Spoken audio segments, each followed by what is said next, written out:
আজকে যে রাশিটি নিয়ে আলোচনা করব সেটা হচ্ছে রাশিচক্রের বৃশ্চিক রাশি নিয়ে আজকে আলোচনা করব। দক্ষিণ শহরতলির হুগলি নদীর তীরে মনোরম পরিবেশে একমাত্র গেস্ট হাউস মৌলিক গেস্ট হাউস।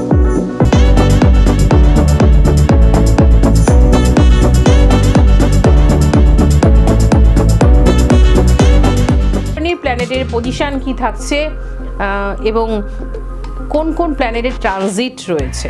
প্রথমেই বলবো 15ই ডিসেম্বর থাকছে রবির ট্রানজিট, তেমনি আবার 28শে ডিসেম্বর থাকছে শুক্রের ট্রানজিট। এবং প্ল্যানেট এখন বর্তমানে কি কোথায় অবস্থান করছে, রাশিতে বৃশ্চিক রাশিতেই কিন্তু এখন বর্তমানে অবস্থান করছে রবি, তার সাথে থাকছে হচ্ছে বুধ। তেমনি আবার রাশির 3rd হাউসে থাকছে হচ্ছে শুক্র, 4th হাউসে থাকছে হচ্ছে শনি মহারাজ, এবং 5th হাউসে থাকছে হচ্ছে রাহু, 7th হাউসে থাকছে হচ্ছে বৃহস্পতি, এবং 9th হাউসে থাকছে হচ্ছে মঙ্গল, এবং 11th হাউসে থাকছে হচ্ছে কেতু। কাজে এদের সাপেক্ষে কি ফল হতে চলেছে বৃশ্চিক রাশির সেটা নিয়ে আজকে বলবো। প্রথমেই যেটা আসবো শরীর স্বাস্থ্য, যেটা ভালো থাকলে বোধহয় আমরা সর্বদিক দিয়ে সর্বকাজ এনার্জি লেভেল আমাদের ভালো থাকে। কাজে এনার্জি ভালো থাকলে, শরীর ভালো থাকলে সব কাজগুলি আমাদের কাছে কিন্তু খুব ইজি লাগে। কাজে ফার্স্ট হাউস থেকে আমরা শরীর স্বাস্থ্য বিচার করে থাকি, আর সেই হাউসেই কিন্তু অবস্থান করছে বর্তমানে রবি, তার সাথে রয়েছে হচ্ছে বুধ। ভালো, ভীষণই ভালো। এবং সেই হাউসের অধিপতি কিন্তু বসে আছে কোথায়, 9th হাউসে, মঙ্গল একদম নিচস্থ অবস্থায়। কিন্তু শরীর স্বাস্থ্য নিয়ে যেটা বলবো, শরীর স্বাস্থ্য কিন্তু বেশ ভালো না, খুবই ভালো থাকছে। একটু ছোটোখাটো দিকে নজর দিতে হবে, যেহেতু মঙ্গলের পজিশন খারাপ রয়েছে। সেদিকে বলবো অতিরিক্ত কোনো জিনিস নিয়ে টেনশন, হাইপার টেনশন কিন্তু চলবে না, বা অতিরিক্ত কোনো কিছু নিয়ে ভাবা। কাজে সেখান থেকে মাথা যন্ত্রণা বা মাইগ্রেন পেন যাদের রয়েছে এই সমস্যা আসতে পারে, এবং মাথা ঠান্ডা রেখে চলতে হবে। চট করে কেউ একটা ছোট্ট কথা বললো, যে কথাটা আপনি রিয়াক্ট না করলেও হয়তো চলতো, কিন্তু অটোমেটিক আপনার রাগ এসে গেল, আর সেটার কারণে কিন্তু হচ্ছে মঙ্গল। কাজে এইটা বাদ দিয়ে এইটুকু প্রবলেম ছাড়া কিন্তু তেমন কোনো সমস্যা থাকছে না বৃশ্চিক রাশির জাতক জাতিকাদের। কাজেই শরীর কিন্তু সর্বদিকেই ভালো থাকছে। আপনি যদি না কোনো আগে থেকে কোনো রোগ ব্যাধিতে ভুগছেন এমন, বা আপনার ন্যাটাল চার্টে যদি অন্যান্য গ্রহের পজিশন যদি খারাপ থাকে, সেটা কিন্তু আলাদা ব্যাপার। কারণ নচেত শরীর স্বাস্থ্য কিন্তু ডিসেম্বর মাস এবং শেষ মাসের আড়িয়ে কিন্তু বৃশ্চিক রাশি বেশ ভালো কাটবে। নেক্সট যেটা আসবো সেটা হচ্ছে কর্মজীবন। কাজেই শরীর ভালো থাকলে কর্ম তো ভালো এমনিতেই হবে। কাজেই কর্মস্থানের বিচার করে থাকি আমরা 10th হাউস থেকে, আর সেই 10th হাউসের অধিপতিকে রবি। কাজেই রবি অবস্থান করছে কোথায়, একদম ফার্স্ট হাউসে বুধের সাথে। কাজেই কর্মজীবন কিন্তু প্রচণ্ড ভালো থাকছে, এনার্জি লেভেল যেমন ভালো থাকবে, আপনার কর্মস্থানে আপনার মান সম্মান খ্যাতি যশ এগুলো কিন্তু বেশ ভালো থাকবে। কাজেই কর্মজীবন কিন্তু বলবো বেশ ভালো যাবে, কর্মে উন্নতি থাকছে। এবং মঙ্গল যেহেতু একটু নিচস্থ অবস্থান করছে, সেই জন্য কিন্তু বলবো যে আপনাকে কিন্তু একটু কর্মস্থলে মাথা ঠান্ডা রাখতে হবে। এবং দেখুন অন্য ব্যক্তি দ্বারা বা অন্য কারোর দ্বারা আপনাকে তারা রাগানোর চেষ্টা করবে, বা কোনো কিছু দিয়ে কথা পরিপ্রেক্ষিতে হয়তো এমন একটা ছোট্ট কথা বলে বসলো যেটাতে আপনি হয়তো টেম্পার রাখতে পারলেন না। এই ব্যাপারগুলো ছাড়া কর্মজগতে প্রভূত উন্নতি রয়েছে। যেসব ছেলেমেয়েরা ফ্রেশার ছেলেমেয়ে যারা রয়েছে তাদেরকে বলবো ডিসেম্বর মাসটাকে কিন্তু কাজে লাগাও, তাদের নতুন নতুন কিছু সুযোগ আসবে কর্মের জন্য, এবং এই সময়টাকে কাজে লাগিয়ে কিন্তু তোমাদের কাজটাকে সম্পূর্ণ করতে হবে, এবং যার যার সিটে তাকে কিন্তু বসে যেতে হবে। কাজেই রবি যার ভালো থাকে তার তো মনে হয় কর্মজীবনে তো উন্নতি, মান সম্মান সবই আপনার কর্মের দ্বারা, আপনার যে বস রয়েছে বা অফিসে যারা রয়েছে তাদের কাছে আপনার সম্মান বাড়বে আগের থেকে। কাজে কর্মজগতে প্রভূত উন্নতি রয়েছে। নেক্সট যেটা আসবো ব্যবসা। কর্ম গেল, ব্যবসা আমরা কোথা থেকে দেখে থাকি, 7th হাউস থেকে। 7th হাউসের অধিপতি কোথায় বসে আছে, 3rd হাউসে শুক্র, মিত্রের হাউস। 3rd হাউস এমনি আমাদের একটু ট্রাভেল দেয়। 7th হাউসে বৃহস্পতি রয়েছে ভালো, কিন্তু সেটা তার শত্রুর ঘর। কাজেই একটা দৈত্যদের গুরু, আর সেই দৈত্য গুরু ঘরে কে বসে আছে, আমাদের দেবগুরু। কাজেই ব্যবসা ভালো থাকছে, কিন্তু ব্যবসায় পরিশ্রম কিন্তু আরও বাড়বে আগের থেকে। কাজেই আমি বলবো ডিসেম্বর মাস ভোর কিন্তু ব্যবসা প্রচণ্ড ভালো থাকবে, কিন্তু গাহিক পরিশ্রম বা আরও যার যেটা পরিশ্রম বিজনেসে যে যতটা এফোর্ট দেয় সেগুলো কিন্তু তুলনামূলক বাড়বে, কিন্তু ওভারঅল ব্যবসা ভালো থাকছে। যারা নতুন ব্যবসা শুরু করতে চাইছেন তাদের জন্য বলবো কিন্তু বেশ ভালো থাকছে। এবার আসুন ভাগ্য, যেটা ঠিক থাকলে বোধহয় সর্বদিক দিয়ে আমরা বোধহয় সব কিছুই উতরে যাব, তাতে পরিশ্রম হোক যাই হোক।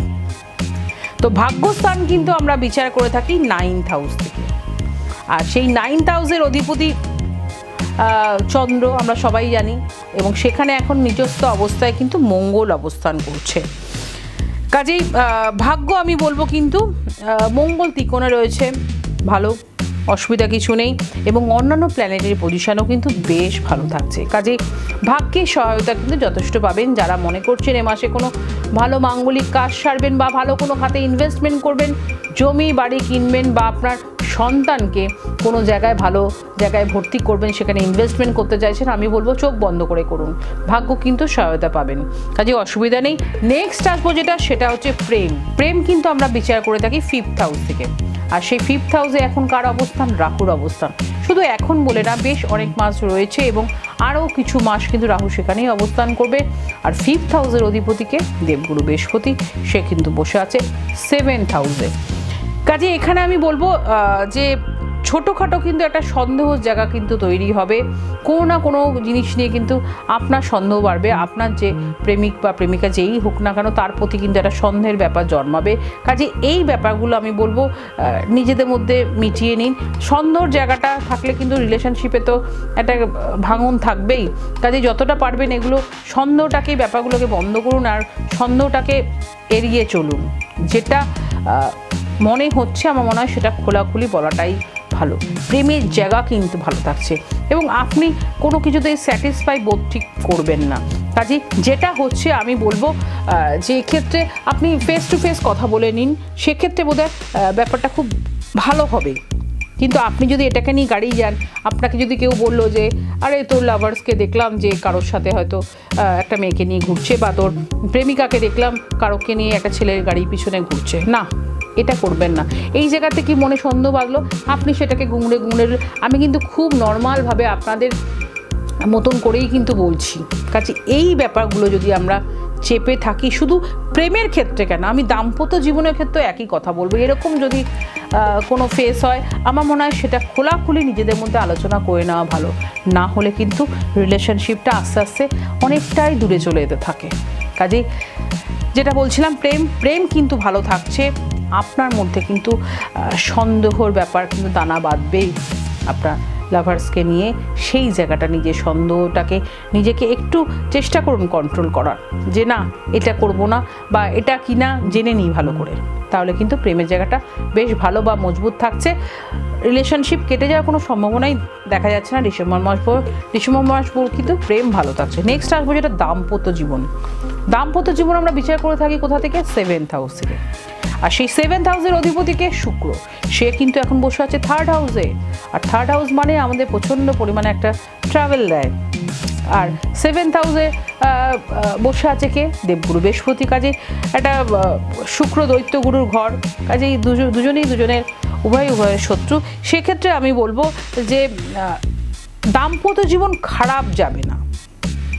আপনার যে পার্টনার থাকবে সে আপনাকে যতটা সময় হয়তো দিত, সেই সময়টা হয়তো সে কর্মব্যস্ততার জন্য বা অন্য কোনো ব্যস্ততার জন্য হয়তো সেই সময়টা আপনাকে কম দেবে, এবং আপনার মধ্যেও ঠিক সেম স্যাটিসফাই ব্যাপারটা কিন্তু খুব কম থাকবে। অসন্তুষ্টি কিন্তু একটা ব্যাপার থাকবে। অন্যান্য দিক কিন্তু ভালো আছে। দাম্পত্য জীবনে কোনো তেমন বড় সমস্যা থাকছে না, বা রিলেশনশিপ কি দাম্পত্য জীবন কি ভেঙে যাওয়ার চান্সেস? একদমই না, দাম্পত্য জীবন ভালোই থাকবে। হয়তো আপনার হাজবেন্ড বা আপনার ওয়াইফ যেই হোক না কেন, যারই বৃশ্চিক রাশি হোক না কেন, সেখানে সেই যেইটুকু আপনাকে সময় হয়তো দিত বেশি পরিমাণে, সেটার থেকে হয়তো সে কর্মজগতে এতটাই ব্যস্ততা রইল বা তার বিজনেসে এতটাই সে ব্যস্ততা থাকবে সে হয়তো সেই জায়গাটা একটু আপনাকে সময়টা হয়তো একটু আপনাকে কম দেবে। নচেত কিন্তু দাম্পত্য জীবন কিন্তু অন্যান্য পারপাসে কোনো ভালো প্ল্যানিং করতে পারেন, সেটা বাস্তবায়িত হবে। তাই ভাগ্য সাথে থাকছে, সেটা অবশ্যই পূরণ হবে। কাজেই এই যেটুকু সময় পাচ্ছেন সেটুকু আমি বলবো এনজয় করুন, সেটাকে আমরা খোলা মনে সবাই করি। কাজেই হতেই পারে কোনো একটা মাসে তো হতেই পারে একটু কম সময় কাজের ব্যস্ততা থাকলে, সেটা হতেই পারে, সেটা আপনি বুঝে মানিয়ে নিন। তাতে অসন্তুষ্টি বলবো ব্যাপারটা যেটা আপনার মধ্যে আসবে বা ফিল হবে সেটাকে একটু কম করার চেষ্টা করুন। দাম্পত্য জীবন কিন্তু ডিসেম্বর মাস ভোর কিন্তু বৃশ্চিক রাশি জাতক জাতিকাদের জন্য ভালো থাকছে। আজকে লাস্ট এবং শেষ পয়েন্ট যাদের কথা বললেই না, সেটা হচ্ছে শিক্ষার্থীদের। শিক্ষার ক্ষেত্রটাও কিন্তু আমরা বিচার করে থাকি সেই 5th হাউস থেকে, আর সেই 5th হাউসে কিন্তু অবস্থান করছে রাহু এবং অনেক দিন ধরেই, এবং সেই 5th হাউসের অধিপতিকে দেবগুরু বৃহস্পতি, সে বসে আছে কোথায় 7th হাউসে। সেক্ষেত্রে স্টুডেন্টদের একটা কথাই বলবো যে পড়াশোনা ভালো রয়েছে কিন্তু মাইন্ড প্রচণ্ড কিন্তু অন্যদিকে ধাবিত হবে। হয়তো পড়ছে মাইন্ডটা কিন্তু পড়াশোনার দিকে থাকবে না, অন্য কোনো জিনিসের প্রতি কিন্তু, কেন আমি বলবো অন্য কোনো জিনিসের প্রতি কিন্তু আসক্তি বাড়বে। অবশ্যই যারা গার্জিয়ানরা রয়েছেন, যারা ছোট রয়েছেন, যারা ক্লাস 7-8-এ পড়েন, এরকম থেকে ক্লাস 12-এ পর্যন্ত অবশ্যই বাড়ির গার্জিয়ানরা সে ব্যাপারগুলোকে দেখুন। লেখাপড়ার দিক কিন্তু ভালো থাকছে, কিন্তু মনোসংযোগের অভাব এবং এনার্জি লেভেলও ভালো থাকছে, কিন্তু মনোসংযোগটা গিয়ে পৌঁছে আছে অন্য জায়গায়। এনার্জি লেভেল ভালো থাকছে, সেটা পড়াশোনার ক্ষেত্রে এনার্জি লেভেলটা ভালো থাকুক, সেই মাইন্ডটা অন্যদিকে এনার্জি লেভেলটা কিন্তু ধাবিত হবে। কাজেই বুঝতে পারছেন আমি কি বলছি? কাজেই আমি মনে করি যে বড় যারা রয়েছে, যারা বড় স্টুডেন্ট হায়ার এডুকেশনে রয়েছে, তাদেরকে বলবো একটু নিজেরাই বুঝতে পারবে যে আমি বোধহয় একটুখানি মেইন যে জায়গাটা আমার পড়াশোনা থেকে একটু বোধহয় ছেড়ে গিয়ে অন্য জায়গায় বেশি সময় দিচ্ছি। কাজে সময় কিন্তু ভালো, সময়টাকে কাজে লাগাতে হবে। কাজে এই অ্যাডিকটেশন ব্যাপারগুলো যে ধরনের যেটার প্রতি আকৃষ্ট বেশি, সেটার প্রতি বলবো কিন্তু এনার্জি লেভেলটা আরও বেড়ে যাবে। এটাকে কিন্তু, আর রাহুর কাজই হচ্ছে এটা, কাজেই একটা পাপ গ্রহ, কাজেই ভালো কোনো জিনিস হতে গিয়ে সেখানে সে দম করে কোনো না কোনো একটা প্রবলেম ঘটিয়ে দেয়।